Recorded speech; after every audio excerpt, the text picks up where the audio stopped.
Ndoqim hapësirën muzikore dhe ne do të shkojmë informacione të tjera. Sapo më përriti një mesazh, po që nga regjia më konfirmon që kemi një histori nga rubrika më e re, histori anonime, që ka një letër e trisht dedikuar babait.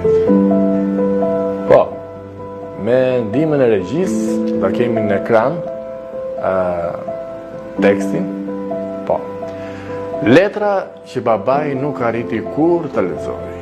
Kjo është historia e Erionit, një djalë nga Tirana, i cili jetonte me të ëmën dhe babain e tij, një burr i rrep, i heshtur, por gjithmonë i pranishëm.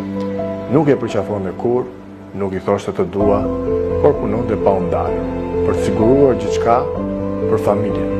Erioni rrite me dëshirën se një ditë babai ta vlerësonte, t'i thoshte një herë të vetme, jam krenar për ty. Por kjo nuk ndodhi kurrë. Në moshën 19 vjeçare, Erioni shkroi një letër. Ishte vendosur t'ia jepte babait në fund. Baba, unë të dua, edhe pse s'më ke përqafuar kur, të ndjej. Edhe pse s'më ke thënë asnjëherë që je krenar për mua, unë kam jetuar gjithë jetën për ta fituar të krenarin. Por ai nuk arriti kur t'ia jepte këtë letër. 3 ditë më vonë, babai pësoi një infarkt në punë dhe vdiq në vend. Erioni nuk e lexoi letrën në varrim, por e vendosi në xhepin e këmishës dhe ajo letër varros bashkë me të.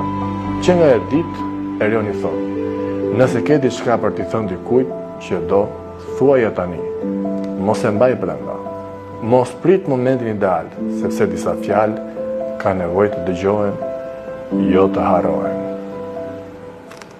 Historie e trisht, regjia, por pas kësaj historie mendoj shkojmë në një hapësirë në publicitet dhe të rikthehemi sërish.